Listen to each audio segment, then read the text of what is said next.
Hello and welcome into Last Call. Jake Keefer alongside Nathaniel Finch, and we have a great show planned out for you today. Going to hit some Division II football, some UINDY stuff, on to some Division I college, even some pro sports, some NFL, and some MLB. Well, Nathaniel, let's hop right into it. Let's do it. Let's start with what the University of Indianapolis Greyhounds did over the weekend. Traveled to McKendree, Lebanon, Illinois. I went with them, and the football team just dominated. And not just the football team, it was one player for the most part. This Toriano Clinton. What can you say? Between his receiving and rushing yards, 300 total yards, and 5 touchdowns. 5 touchdowns from one guy. Unbelievable. I mean, you know, there used to be an offense in the Lakers scheme back when Kobe, R.I.P., was still around. It was give the ball to Kobe and get out of the way. Well, this translates onto the football field for UIndy. I think it's give the ball to Toriano Clinton and get out of the way. Well, block for him, but get out of the way. We've said plenty about how good of a rusher he is. I mean, you put him in the open space and he's gone. You give him just a little gap and he goes forever. But what was most impressive to me was he ran out for a corner route where he had the ball over his shoulder, had to jump up and kind of reach up and grab it with the defender in his face, made the catch, juked at the defender, and was off to the races for like a 45-yard touchdown through the air. So he's not just this great running back, but he can also line up a receiver if you need him to and run some pretty great routes. I mean, receiver, running back, maybe he can throw himself a touchdown. Who knows? I don't know. As you see it right there, that is his 50th touchdown on the season. Historic. I mean, he's breaking all kinds of records here at UIndy. Just props to him. A great job in a great season. Still more to go, of course. And again, that was his first of 5 touchdowns on the day. Pretty impressive. Looking at what UIndy's going to do this upcoming week, they're going to be plenty on their hands, traveling up to Michigan to play Saginaw Valley State, and it's going to be a pretty tough task playing against a ranked Saginaw Valley team, but I'd say the Greyhounds are going to come out and pretty excited for that one. Yeah, Saginaw Valley coming off a loss last week, so they'll be playing angry. They'll be out to get UIndy, so it should be a very good game, as you said. Yeah, I'd imagine that UIndy's going to look to continue that unbeaten streak. They released a new coaches poll, still ranked 8th, which is what they came into last week, so no change there, but I mean, a top 10 team in the nation, nothing to sweat about, and they're going to be coming out firing at Saginaw Valley State. Absolutely. Well, moving on and looking around, the Harlan Hill race is heating up. Toriano Clinton's one of the names to watch out for. I mean, we just covered that. He's had a great career so far and a great year. Some other names to look out for, Jaden Johansson from the South Dakota Mines. He's a quarterback there, and he's had 5 total touchdowns last week. Braden Gleason from Emporia State, also a name to consider. Turner Poland from McKendree, he had a pretty good game last week. Of course, those numbers are inflated because of all of his passing attempts being behind in the game against UIndy. And then Jada Byers is another running back to watch out for in the Harlan Hill race. Yeah, and being a running back as Toriano Clinton is, it's hard to win that title. I mean, usually Harlan Hill goes to the best quarterback. That's kind of how it is for most sports. Your NFL MVP is the quarterback. It's like it's hard to win that at the running back position. But I mean, he's building one heck of a case. He's got a body of work. In the year. He came into the week last week top 10 in rushing with a game behind everyone else. I haven't seen the updated rankings yet, but the fact that the Greyhounds have played one less game than everyone else, you look at his yards per game, it's pretty impressive. But those total yards aren't quite up to snuff, simply though because he's a game shy of everyone else. So it's been a pretty impressive season for him. For Turner Poland, though, from McKendree, did not look that impressive last week. The Greyhounds, obviously, I mean, they won pretty handily, 38-23. A lot of that yards came in garbage time from McKendree, and I don't know, I wasn't too impressed with Poland. So I'd imagine probably take him off the list here in a week or two. But it's gonna be impressive to see what Toriano can do. He was a finalist for the Harlan Hill last year, only played 8 games, so could imagine what a full season's gonna be for him. Absolutely. Moving on to look around Division I, Purdue defeated Maryland, but we'll get back to that right after this break.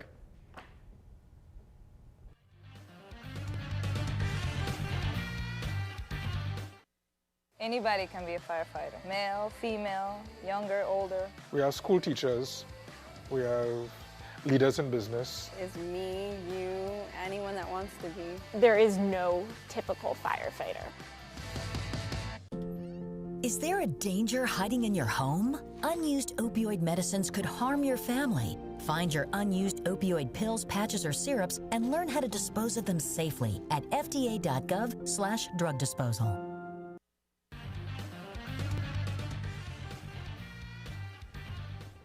Welcome back to Last Call. Let's take a look at some Division I games, starting with the Purdue Boilermakers. We'll talk a little bit about IU here next as well. But for Purdue, 31-29 win over Maryland. They've gotten in the habit of winning these very close games. I'd like to see the exact number of that point margin in each of their wins this year. It's been close. It's been close. They did it again against Maryland. It's been very close. Aiden O'Connell had a great day. He outdueled Talia Tagovailoa. O'Connell went 30 for 41, 360 yards, 2 touchdowns. Did throw a pick, but he got the win. So I don't really know, if you can knock him for that.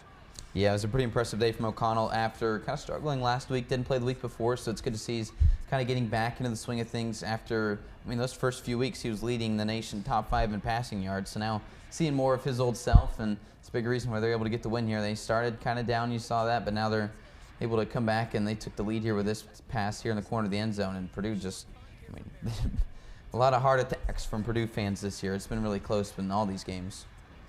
Yeah, and it seems like every week a new receiver shines, or a new player on the offensive end shines for Purdue. Payne Durham being one of those, 7 receptions, 109 yards, and a touchdown. Mershawn Rice also finding pay dirt in the receiving game for the Boilermakers.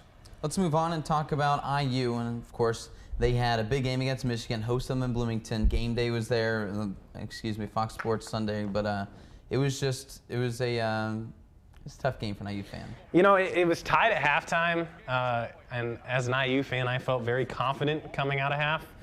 But just like every loss this year for the Hoosiers, it's been a tale of 2 halves.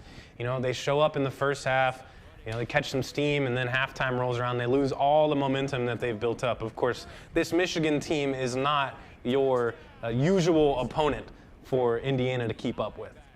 Yeah, again, tale of 2 halves has kind of been how most of their games have been this year, right? They looked pretty good in the first half, went and tied, and then just failed to do anything in the second half. So it's pretty tough for an IU fan. I'm sure that you had cardiac arrest the entire game because it was just.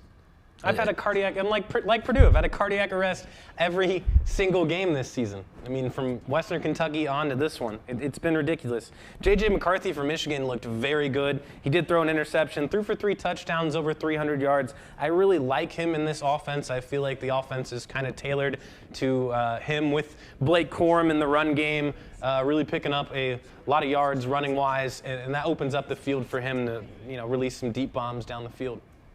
Do you think there's any hope for IU this year? No. We've said that for weeks. No. Let's move on. Let's talk about how Alabama came into the week ranked number 1. They dropped a couple spots because of this game. They played against Texas A&M, who's been in a lot of close games himself here on the national stage. Alabama holds them off 24-20, and it was just a close game. Obviously, Bryce Young is out. He's week to week, so he could come back this week, maybe the week after. If things don't go as well, they're going to reevaluate that shoulder injury today, but it just wasn't quite the showing we thought we'd see from Jalen Milroe. We still had a good day with 3 passing touchdowns, but not quite the same player as Young. Yeah, it was the running backs for Alabama. Jahmyr Gibbs, 21 carries, 154 yards. He didn't find the end zone, but he set them up nice to score some touchdowns there, as you see. The comeback, though, from Texas A&M, it was a good job. Devon Achane, he was fun to watch, and so was Haynes King. I thought Haynes King behind center did a very good job for the Aggies. Yeah, Alabama gets that close win, and again, they dropped down a couple spots, but still, you got to imagine once Bryce Young comes back, they're going to be a team to beat in college football. Let's move on, talk about Kansas and TCU.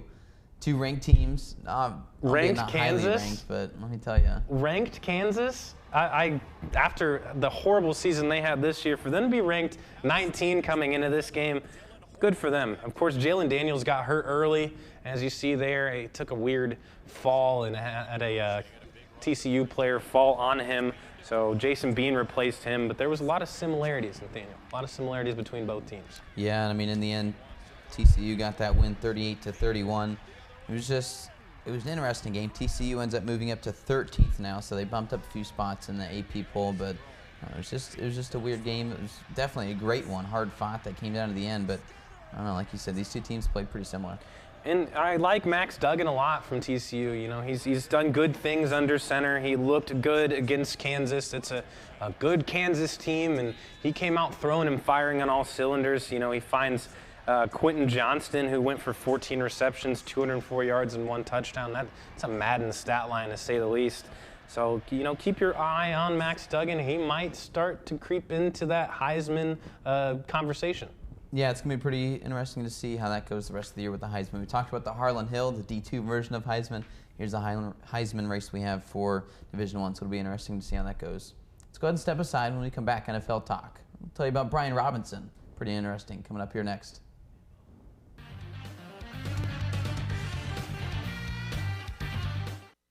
Anybody can be a firefighter. Male, female, younger, older. We have school teachers. We have leaders in business. Is me, you, anyone that wants to be. There is no typical firefighter. Is there a danger hiding in your home? Unused opioid medicines could harm your family. Find your unused opioid pills, patches, or syrups and learn how to dispose of them safely at fda.gov/drug disposal.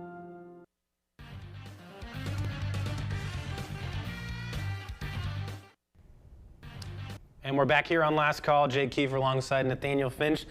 Nathaniel, let's pivot and let's talk some NFL. I know there's one player in general that you really want to feature, and I think it's a great feature. Brian Robinson, what a player here. Came into the year for Washington. Kind of looked like he was going to be their feature back, right? He was going to take over that lead role, maybe be a better player than Antonio Gibson. But then 6 weeks ago, he was shot twice in the leg. It wasn't, his wrongdoing or anything, but so he was shot tragically like that, ended up in the hospital. But now, as you see here, that knee injury looks pretty good because he was back in practice this week, ended up playing for the Commanders and led the team in carries, 9 carries, 22 yards. And again, shot twice in the knee 6 weeks ago, and he's back on the field playing. It was a pretty impressive thing to see, and everyone in Washington, up in arms for him. Yeah, you love to see that. It's a feel-good story in a sense because, he, as you said, he got shot and he's come back. He's worked his butt off to get back to where he is now, and it looked promising for him. Not as promising of a story. How about the Colts and Broncos game? And let's take a look at how that Colts game went. The Colts got the win, but not quite the way that everyone expected them to. No touchdowns in the game, and that's a big reason why the Colts are able to get that win. We see here just trading field goals for the majority of the game. We're going to start in the third quarter where an interception. We saw that quite often. Look at that frustration from Matt Ryan. Saw that all game. Broncos do take the lead here, so they're going to be up 9-6 now. It's just field goal over and over. Pretty crazy game to say the least. Here's Russell Wilson though throwing it down and getting that interception. He was hit as he threw, led to the Colts getting that interception. And again, just one of those days, just a defensive battle. Went back and forth, a lot of field goals, and it continued here late in the fourth. So now the Broncos ahead trying to go and get that game-winning punch, and instead it's just a poor throw from Wilson right into the hands of Stephon Gilmore. 8 seconds left. Let's go to overtime, 9-9.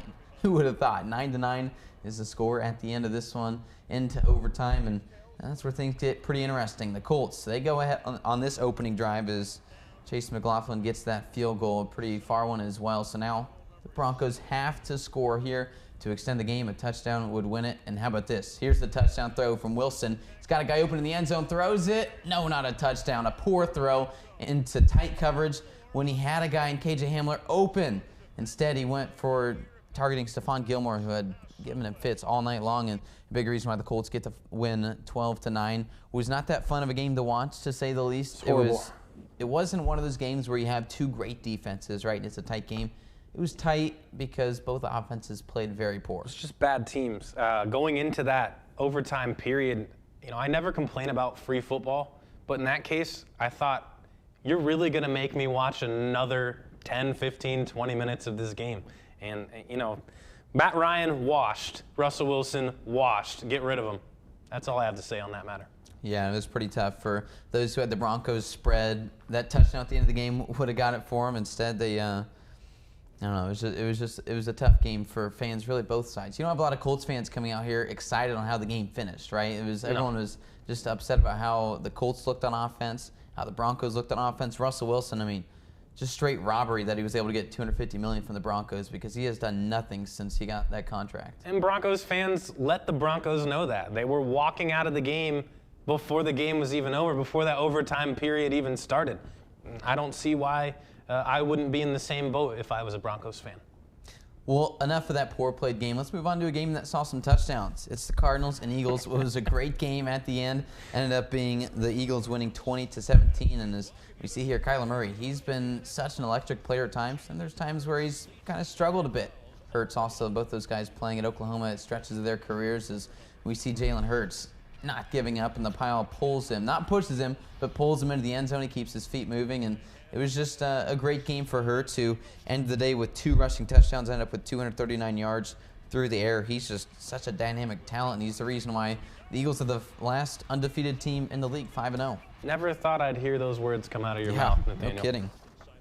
Especially looking at how the team was last year, even the year before. They've really struggled up in Philadelphia, but you know, it's been a different team this year, and Nick Sirianni really has these dogs going. Yeah, and you know, it was kind of a battle of mobile quarterbacks. Jalen Hurts led the Eagles in rushing yards. Kyler Murray second on the team in rushing yards. You know, but they were able to step back in the pocket a little bit and throw some strikes. Marquise Brown, 8 receptions, 71 yards, 1 touchdown. Devontae Smith, 10 receptions, 87 yards, kind of blossoming into the wide receiver 1.5, I guess, if you count A.J. Brown, that the Eagles really thought he would be when they drafted him. Yeah, and you just saw that last field goal that would have tied the game, sent it to overtime. Instead, a tough play. It was on the left hash mark, pushes it way wide right, 43-yarder. I mean, that's when you got to hit. Matt Prater was injured in the game, so it was a backup kicker that came in, but that's when did his job. He did his job. Some notable defensive stats just to gloss over real quick. I find it fascinating. C.J. Gardner-Johnson, 20 total tackles, 1 tackle for loss. Ridiculous stat line. Isaiah Simmons, also 21 total tackles himself. I mean, there was a lot of defense played in that game, as you can see evidenced by the 20-17 score. Let's bring things back to the Midwest. Chargers and Browns. It was a great game. Let's take a look at it here, as I mean, the Chargers are supposed to be one of the best young teams in the nation, and the Browns, they welcomed their quarterback into practice this week. So still a couple more weeks of Jacoby Brissett. As we see here, he had a nice touchdown there to bring Cleveland ahead pretty big early. I mean, 14-0 at that point. And Chargers end up coming back, and the final score on that one, 30-28. Chargers get the win, but goodness, it was a close, hard-fought game. Went back and forth. Yeah, Austin Eckler was on fire in this one. You know, you're talking about the youngsters there in L.A. Eckler's he's a learned veteran. You know, 16 carries, 173 yards, went for a long of 71, scored a touchdown there, and scored a touchdown through the air as well. I mean, he looked very good on 4 targets. He caught all 4. So I'm very impressed by what I saw from Austin Eckler. How about Mike Williams? It's been kind of an up-and-down season for him. He's got stretches where he goes through and has a monster game, and then times he disappears. This was the monster part. 10 receptions, 134 yards. Was a pretty impressive day for him, and you got to hope that he can kind of blossom into that #1 role. He just got the big contract. Keenan Allen's been kind of in and out of the lineup, getting older, of course, so you need Mike Williams to come in and get those big gains, and he did. He did well. Mike Williams is back. I'm not afraid to say it. I'm a big fan of him, and I think he'll continue to improve throughout the season and improve upon that showing. On to that Sunday night game, your Baltimore Ravens hosting the Bengals, and it was a pretty fun game. Of course, one of those kind of like the Colts-Broncos. It wasn't a lot of scoring, and it was an interesting game where the Ravens ended up getting the win. Of course, Justin Tucker, the greatest kicker of all time. One of the greatest, I mean. The greatest to ever do it. Absolutely. Not Adam Vinatieri, Justin Tucker. And you could say, as far as players go, where you're doing your job better than everyone else in your position, he could be one of the greatest of all time if you consider it that way. I mean, obviously, he's not going to be influencing. I mean, I don't know. He's influencing every game because it's his kick that's winning or losing. So you can put up as many Hall of Fame stats as you want, but he's head and shoulders above anybody else at the position. Yeah, you got to be confident if you're Harbaugh, knowing that you can put the ball in his hands, or I guess his feet in those cases, and, you know, 9.9 times out of 10, he's going to come away with a field goal. And you see the game-winning 43-yard kick that propelled them with that win against the Bengals, 19-17, the final score there. And it was probably pretty promising as a Ravens fan to see the team not blow the lead, because that's been an issue. They started 10-0 at home, and there's been a few games this year where they've got that lead at home, and they just watched it disappear. It did disappear. Bengals tied it up, but then it was all Ravens in the second half. Yeah, I'm very confident going into next week. Now, that doesn't mean that same Ravens team that blows leads won't show up. Yeah, right. We've seen it in multiple years, evidence. So I'm looking forward to seeing what the Ravens do next week and how the Bengals bounce back. I still think the Bengals are a good team, regardless of what their record shows. Lamar did better with his feet than he did his arms, something that doesn't happen as often, but he's such an impressive player running the ball. Ended up with 12 carries, 58 yards. Through the air, though, only 174 passing yards, a touchdown, and a pick. So it'll be interesting to see how he kind of continues to develop this season and bring this team where they've struggled to go late in seasons. Yeah, and you saw Devin Duvernay there. He 5 receptions for 54 yards. They also had him in the H-back area, kind of like a Deebo Samuel role a couple times. Took some handoffs, and he picked up some big yards. So I'm very excited to see how Duvernay continues to expand upon his performances in the past few weeks. It is October, which means baseball is in full form, and a lot of people, they don't really pay attention to MLB as much until you get to October. That's when the baseball becomes great because you're not worried about 162 games in the season. You'll have that long stretch where it's like some players mail it in, some teams don't play as hard. When it's October, every game matters and every pitch matters, and it's a lot of fun to watch. We had the wild card, which is kind of a new format for the MLB they're trying out this year, and I'd say it went pretty well last weekend. Now we've got the division series starting up. Let's take a look at the Guardians. They end up coming back and with a walk-off to secure their playoff bid. The Guardians defeat the Rays and they move on. They're going to play the Yankees tomorrow night. As far as the other games around the MLB, we've got the Phillies who defeat St. Louis. That was a bit of an upset. They sweep them in St. Louis to beat the Cardinals. San Diego with the 2-1 win over the Mets. And that's a big one, Jake, because everyone thought that the Padres, I mean, obviously they're a good team this year. They're missing Tatis, but they got Soto. But the Mets were supposed to be world beaters. They're supposed to be one of the favorites going into this because of Max Scherzer, because of Jacob deGrom, because of this lineup they have, and they just weren't able to get it done against the Padres. The big reason why the Padres are able to move forward. They are going to play the Dodgers, though, and let me tell you, every time the Dodgers and Padres play each other, it is an amazing game. So pretty excited to see how that series goes. As far as on the other side of things, the Astros are going to host the Mariners after Seattle was able to defeat Toronto. And similarly, everyone thought Toronto would be a team to beat this year, and they just weren't able to do a whole lot there as the Mariners get that win. Yeah, I like the Blue Jays a lot going into the playoffs. Obviously, the Mariners did all they could. And I think that the Mariners might possibly be considered one of the teams that are favorited to go on further. That would be one of the traditional underdogs. I mean, the Astros are world beaters, right? Everyone knows how powerful they are, but you're right. Maybe the Mariners, after defeating the Rays 2-0 like that, the Blue Jays that is, maybe the Mariners can come in and get an upset over the Astros. Me personally, not a big Astros fan, so I would love to see that, but it's all right. And we did see a scary collision in that game. George Springer colliding with Bo Bichette, and he got carted off. It was a very scary situation. He kind of waved at the crowd as he was getting carted off, so we hope for a quick recovery for George Springer, absolutely. And man, that just looks brutal. And how about saying goodbye to two greats with the Cardinals and players that haven't had a whole lot of playoff success in a while. The Cardinals haven't been able to do a whole lot of late, but Yadier Molina saying goodbye to the city. We had obviously Albert Pujols, one of the best players of all time, one of the top 10 players of all time, definitely one of the best right-handed hitters. But saying goodbye after losing 2-0 to the Phillies was a bit of a bittersweet ending for them. Now, has he explicitly said that he is retiring? I think it's done, yeah. I believe so. That's too bad. You hate to see one of the all-time greats go out like that, but he's had a long, illustrious career. And watching his chase to 700 home runs, that was something else. It's fantastic. You got down the stretch, and he was like 8, 9, 10 home runs away, and there's no way he's going to be able to get these. The way he was playing, not in every game, he was, didn't have that pace to come on, but all of a sudden, that last month, he's just hitting home run after home run after home run. I mean, when he broke the record, he hit 2 in that game. It's been an impressive season. Vintage Pujols. Cap off an impressive career for him for sure. Yeah, absolutely. Let's take a break. When we come back, Monday Night Football. That's next here on Last Call.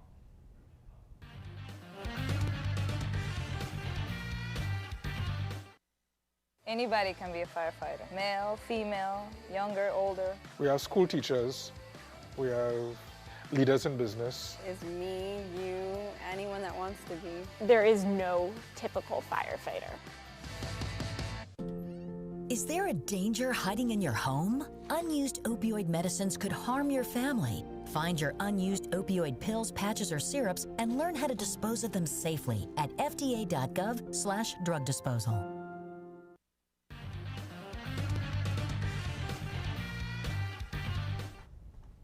Hello and welcome back to the Last Call. Nathaniel, let's dive into this Monday night preview. We got a big game tonight. Raiders, Chiefs. Should be a fun one. I'm a big AFC West guy, and these games between the teams are usually very close, especially this Chiefs-Ravens rivalry. It'll be curious to see how this game goes, but I'm pretty excited. It should be a great one. Obviously, Patrick Mahomes in prime time, always a treat to watch, but I think this Raiders team could hang with them. Usually, I mean, even in their down seasons, when the Chiefs and Raiders are playing, it's a heck of a game. Oh, yeah. It's kind of a rivalry, a new spring rivalry.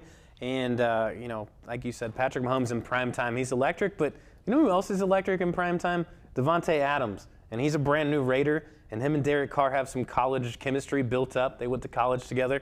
I really like Davante Adams in this one. I think he's going to be the difference maker for the Raiders if there is a difference maker in the game. Well, we'll see if they can hold off the Chiefs for sure. And it's been a while since the Chiefs have had that great secondary, probably since Marcus Peters left, that they were able to find a lot of success in that area. So maybe you're right. Maybe Davante Adams can come out and have a big game.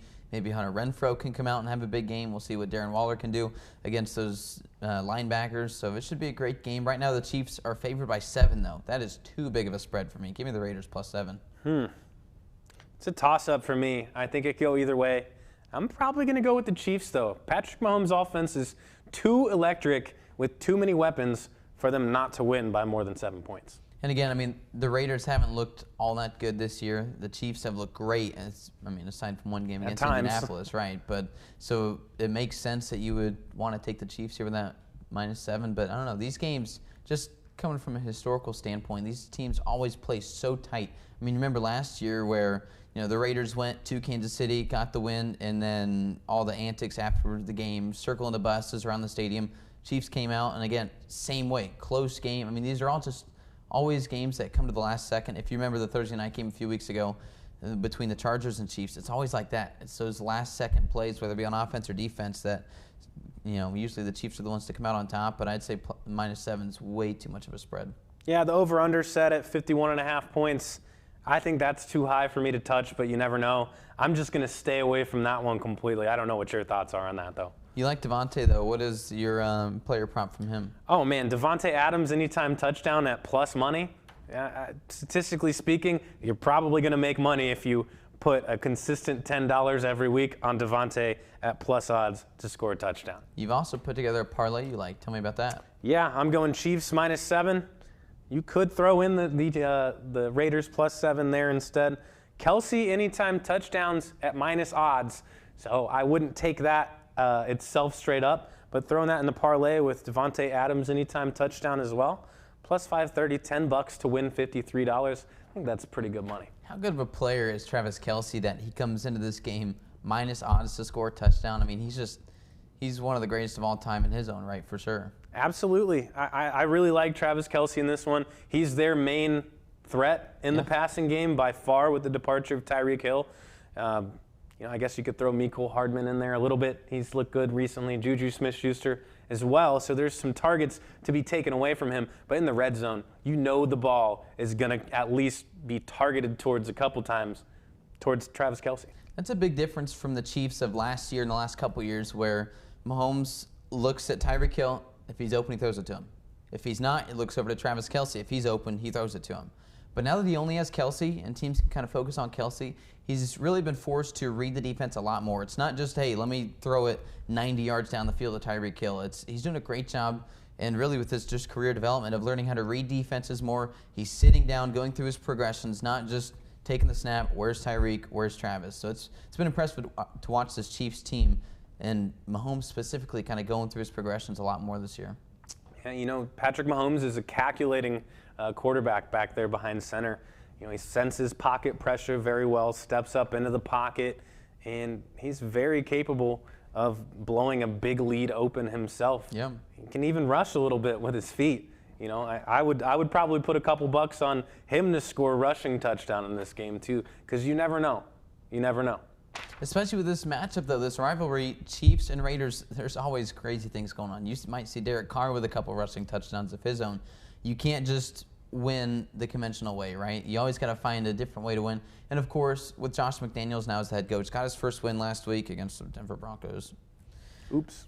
But, you know, so he's still kind of feeling things out, hasn't had this rivalry with Andy Reid. But, I mean, these are always just such close games. And I'm taking the Raiders +7, but give me Chiefs to win. Chiefs to win. That's -350 odds on the money line. Raiders +280 on the money line. If I'm going money line, I'm taking Raiders. That does it for Last Call. Thanks for watching today, and more next week here on Last Call.